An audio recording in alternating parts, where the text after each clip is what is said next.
Hello students, how are you. So आज हम आपकी इस वीडियो में 10.2 एक्सरसाइज 10.2 एक्सरसाइज लेकर आए। पिछले वीडियो में आपको 10.1 एक्सरसाइज के बारे में और इससे संबंधित बेसिक जो चीज़ें हैं वो सारी आपको बताई थी। वर्थ के बारे में बताया था क्योंकि ये चैप्टर वर्थ से रिलेटेड है, इसलिए इसके बारे में आपको विस्तृत जानकारी आपको दे दी गई थी।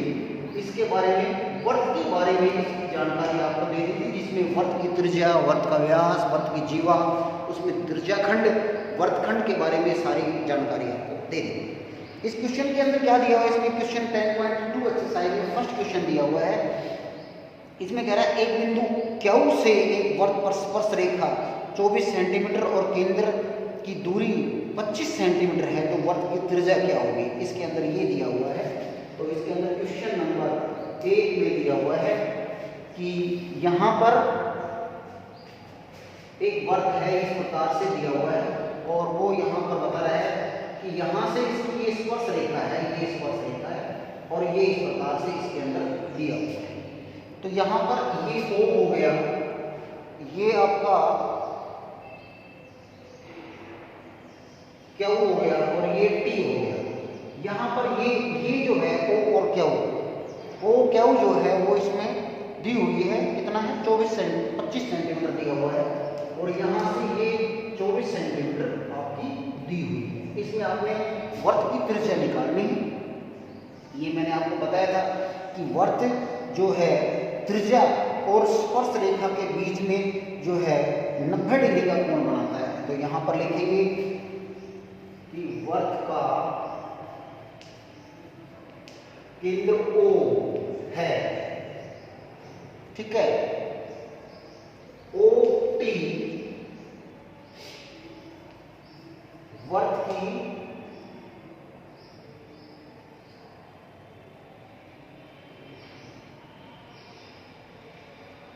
OT वर्त की त्रिज्या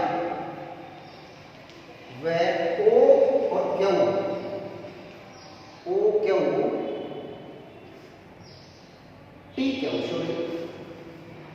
TQ जो है वर्त की स्पर्श रेखा है, स्पर्श रेखा है। ये तो इसके अंदर दिया हुआ है, देखिए OQ इसमें जरूरी नहीं है। O और T वर्त की त्रिज्या हो गई, ये वर्त की त्रिज्या हो गई और T और Q जो है वो वर्त की स्पर्श रेखा हो गई। यहां पर जो इसमें इंपोर्टेंट क्या है कि त्रिज्या और स्पर्श रेखा, त्रिज्या और स्पर्श रेखा के बीच 90 डिग्री का कोण होता है, ये इसके अंदर दिया हुआ है। तो इसके अंदर क्या हो गया, वर्त की त्रिज्या निकालने के लिए क्या करेंगे, OT बराबर है, ये हमारा पाइथागोरस प्रमेय आ गई, पाइथागोरस प्रमेय के अनुसार, ठीक है।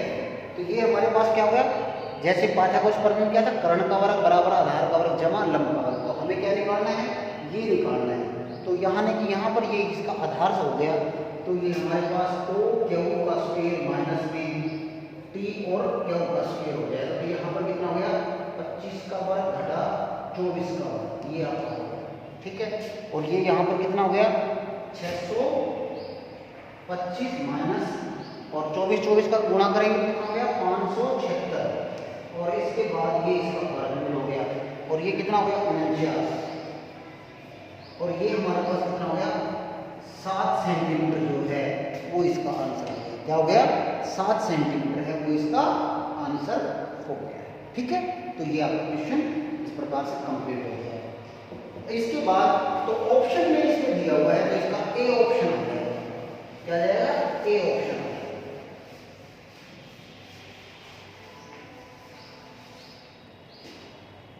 अब इसके बाद अगला क्वेश्चन जो दिया हुआ है वो क्या है,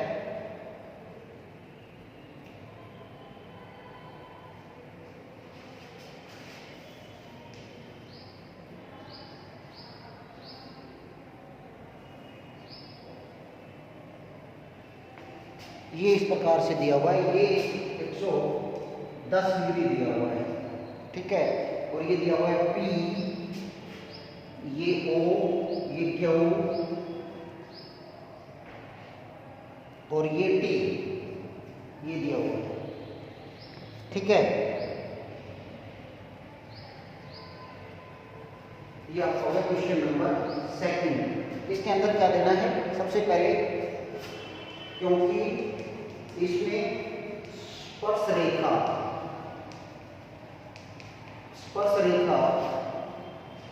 और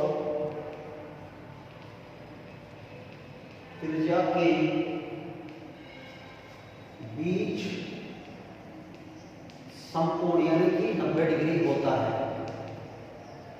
ये आपका हो गया, ठीक है। 90 डिग्री होता है ना, ये क्वेश्चन है, ये 90 डिग्री होता है। ये अगला क्वेश्चन भी इसी प्रकार से डिपेंड है, ठीक है। और ये जो है, अब इसमें क्या दे रखे हैं, कोण दिया हुआ है, क्या कोण दिया है, OPT, ये आपका हो गया OP और T, ये 90 डिग्री दिया हुआ है। और दूसरा दिया हुआ है OQ और T, ये भी 90 डिग्री दिया हुआ है। और दूसरा है POQ, ये आपका 110 डिग्री दिया हुआ है। हमें ये कोण निकालना है, ठीक है। क्या निकालना है, ये कोण निकालना है। तो चतुर्भुज बन गई ना आपकी, चतुर्भुज बन गई आपकी, क्या POQ और T में। चतुर्भुज के चारों कोणों का योग कितना होता है, 180 नहीं, गलत, 360 डिग्री होता है। चतुर्भुज के चारों कोणों का योग 360 डिग्री होता है, त्रिभुज के तीनों कोणों का योग 180 डिग्री होता है। ये इसके अंदर होता है, ठीक है। तो ये आपको इस प्रकार से हो गया। तो यहां पर आप ऐड कर देंगे, ये आपका हो गया PTQ जमा OPT जमा OQT जमा POQ, ये आपका हो गया 360 डिग्री। और ये हमारे पास ये कोण दिए हैं, तो एंगल PTQ बराबर हो गया, ये हम 360 और ये आप जोड़ देंगे, तो 90 जमा 110, ये आपका, तो ये आपका टोटल कितना हो जाएगा, 290, ठीक है, 290। तो यहाँ पर ये आपका कोण कितना आ जाएगा, ये आपका कोण आ जाएगा, कोण PTQ बराबर हो गया 360 माइनस 290 बराबर है, ये आपका 70 डिग्री आपका कोण आ जाएगा। क्या आ जाएगा, 70 डिग्री, ये आपका कोण आ जाएगा। इस प्रकार से आपने इसमें करना है। अगला क्वेश्चन है, उसमें भी आपको इसी प्रकार से यूज करना है, लेकिन उसके अंदर एक बीच में जो है ये दिया हुआ है, ये लाइन खींची हुई है। तो ये लाइन खींचने के बाद चतुर्भुज वाला नहीं लगेगा, त्रिभुज का लगेगा। तो त्रिभुज का लगने के बाद इसको दोनों को हम समांतर बना लेंगे, और फिर उसके बाद उसको जो है वर्त की स्पर्श रेखा हो गई, वर्त की त्रिज्या हो गई, और उसमें सर्वांगसम नियम लगेगा, भुजा भुजा भुजा नियम, उसकी वजह से वो दोनों सर्वांगसम हो गए, उसका हाफ हो जाएगा, ठीक है, हाफ कोण बन जाएगा। और तब इसके बाद इसको क्वेश्चन को कंप्लीट कर देंगे। अब इसके बाद आगे क्वेश्चन क्या है, देखिए,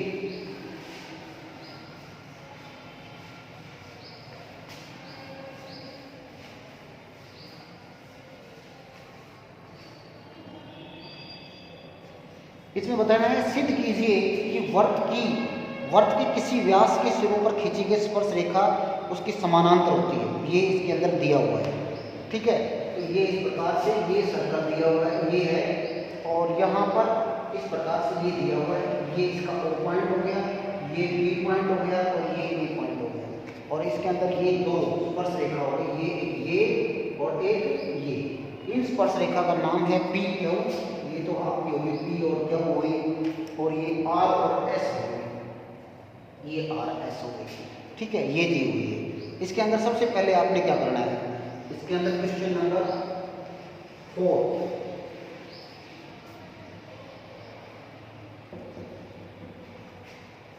क्वेश्चन नंबर 4 दिया हुआ है। तो इसमें आपने सबसे पहले तो यही है, एक वर्त जो है वो आपने लेना है, वर्त,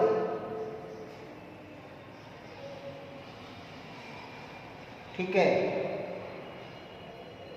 एक वर्त ले लिया, इसको हम सी मान लेते हैं, सी वर्त है, और यहाँ पर इसका ओ और आर, ये हमारा ओ आर जो है वो इस प्रकार से आपका हो गया, ठीक है, का कोई व्यास जो है वो ए ओ बी है, ये दिया हुआ है, ए ओ बी व्यास दिया हुआ है, ठीक है। दोनों सिरों से ये इस सिरे से और इस सिरे से जो है पी क्यू और आर एस स्पर्श रेखाएं हैं, ये आपकी स्पर्श रेखा है, ठीक है। हमें सिद्ध क्या करना है कि ये हमारी समानांतर है, पी क्यू समानांतर है आर एस, ये दिया हुआ है। तो अब हम प्रमाण में क्या लेंगे, प्रमाण में लेंगे स्पर्श रेखा और वह त्रिज्या के बीच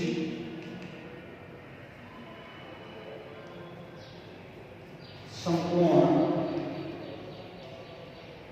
होता है, ठीक है, यानी कि ये यहाँ पर ये समकोण होता है, ठीक है। तो यहाँ पर आ जाएगा एंगल पी ए बी बराबर 90 डिग्री, और दूसरा हो गया एंगल ए बी एस, ये भी 90 डिग्री हो गया।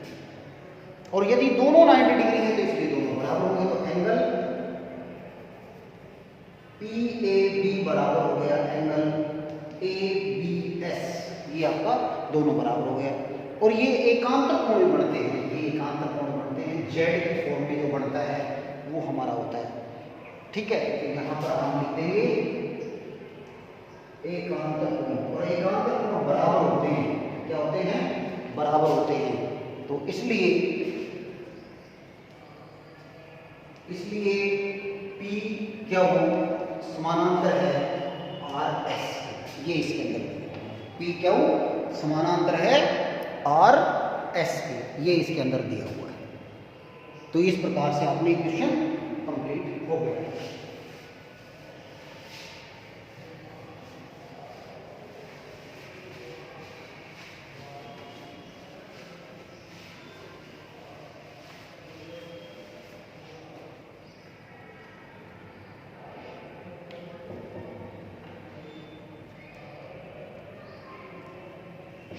आगे क्वेश्चन जो दिया हुआ, सिद्ध कीजिए स्पर्श रेखा से स्पर्श रेखा पर खींचा गया लंब वर्त के केंद्र से होकर जाता है। ये इस प्रकार से दिया हुआ है, और ये यहाँ ये स्पर्श रेखा हो गई, और वो कह रहा है ये केंद्र है, और ये इस प्रकार से ये क्यू हो गया, और ये आपका ओ पॉइंट हो गया, और ये आपका पी, और ये ए, और ये बी, ये दिया हुआ है, ठीक है। यहां पर लिखेंगे क्वेश्चन नंबर है 5, माना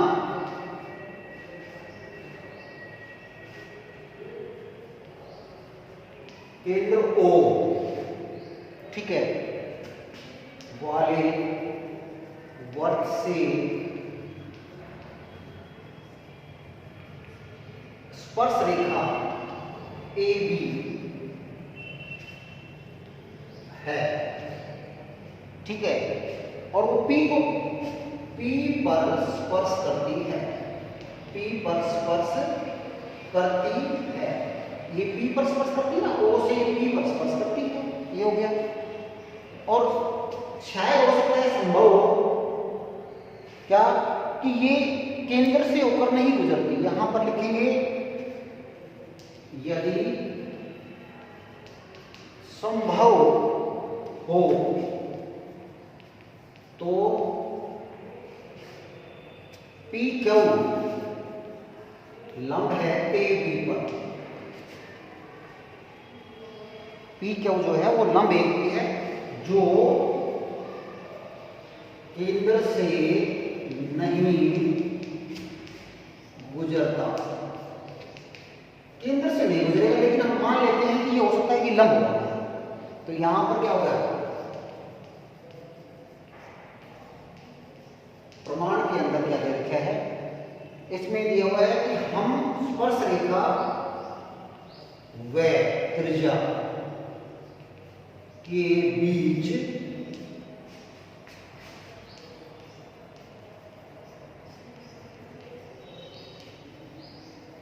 समकोण होता है। इस बारे में तो आप जानते ही हैं, ये तो सिंपल सी बात है, केंद्र से और जो इसके स्पर्श रेखा बिंदु के ऊपर जो मिलेगा वो लंब होता है, समकोण होता है।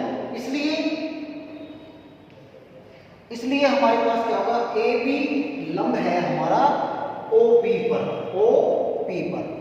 और इसका मतलब है ओ पी और बी ये 90 डिग्री हो गया, 90 डिग्री हो गया, और इसी प्रकार दूसरा कोण भी है, क्यू पी और बी है, ये भी 90 डिग्री का हो गया, दोनों 90 के हुए, तो दोनों जो है वो बराबर है। अतः एंगल ओ पी बी बराबर हो गया एंगल क्यू पी और बी, ये दोनों बराबर है। लेकिन एक भाग दूसरे के समान नहीं हो सकता, लेकिन ये असंभव है, परंतु एक भाग दूसरे के, ये देखिए इधर,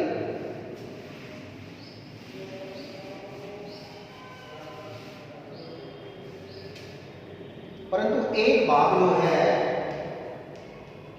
वो दूसरे के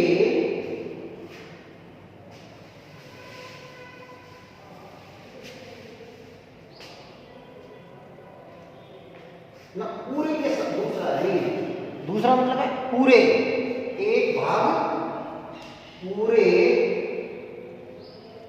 के समान नहीं होगा। ये भी तो पॉसिबल है ना, जैसे मान लीजिए ये है, ये तो ठीक है, ये भाग ऊपर ये बराबर है, लेकिन ये अगर वो लेते हैं तो ये भाग तो छोटा होगा, ये बड़ा होगा, तो ये बराबर नहीं हो सकता ना, तो ये गलत है। इसलिए ये कल्पना जो है आपकी वो गलत है, और गलत है तो इसलिए जो स्पर्श रेखा है वो ही केवल केंद्र से ऊपर गुजरेगी, तो वो उसके ऊपर लंब होगा, यानी कि जो दिया हुआ है वो है, अन्यथा उसके साथ में अगर कोई दूसरा बिंदु है वो उसके ऊपर लंब नहीं हो सकता, ये इसमें बताया गया है। तो अतः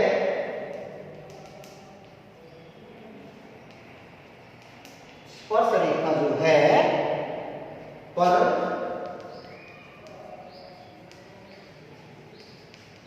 स्पर्श बिंदु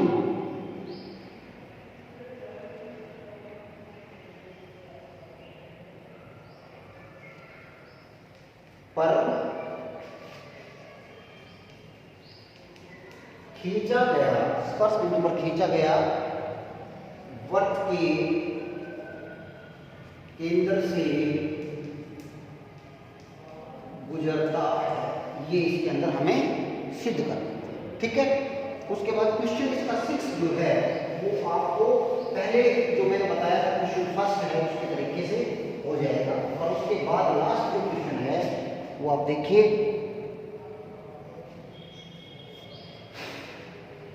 क्वेश्चन नंबर 7। इसके अंदर ये दिया हुआ है, केंद्रीय वृत्त का मतलब होता है एक केंद्र के ऊपर दो, एक ही केंद्र के ऊपर यदि दो वृत्त खींचे जाते हैं उनको हम केंद्रीय वृत्त कहते हैं। क्या कहते हैं? केंद्रीय वृत्त कहते हैं।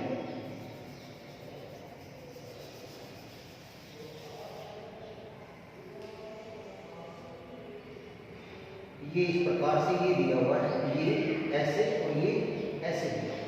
ठीक है, ये यहां पर दिया हुआ है ओ पी, और ये दिया हुआ है ए और बी, ए और बी, ये 3 सेंटीमीटर दिया हुआ है, और ये 5 सेंटीमीटर दिया हुआ है, ये 5 सेंटीमीटर। ए बी जो है, ए बी की लंबाई आपको बतानी है, ए बी की लंबाई, जीवा की लंबाई आपने बतानी है, ठीक है। तो यहाँ पर देखिए क्वेश्चन नंबर 7 में कि माना केंद्रीय वर्त का केंद्र O है, ये दोनों का O केंद्र हो गया, ठीक है। ए बी बड़े वर्त की जीवा है और वर्त को P पर स्पर्श करती है, ठीक है। ये आपका हो गया। अब हमारे पास ये हमने मिला दिया इसको, और ये है स्पर्श रेखा व त्रिज्या, स्पर्श रेखा व त्रिज्या के बीच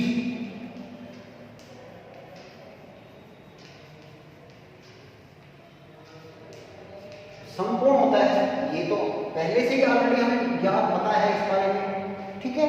तो यानी कि इसका मतलब OPA 90 डिग्री हो गया, ये हो गया, और OP 3 सेंटीमीटर दिया हुआ है और AO 5 सेंटीमीटर दिया हुआ है।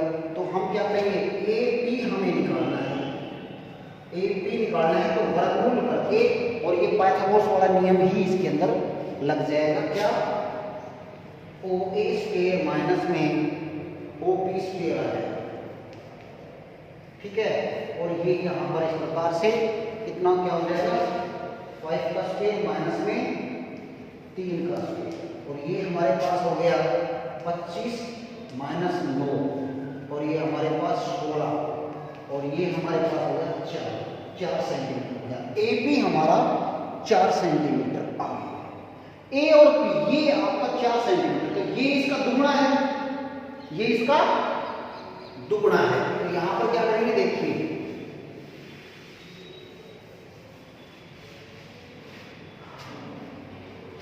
यहां AP जो है वो कितना आ रहा है,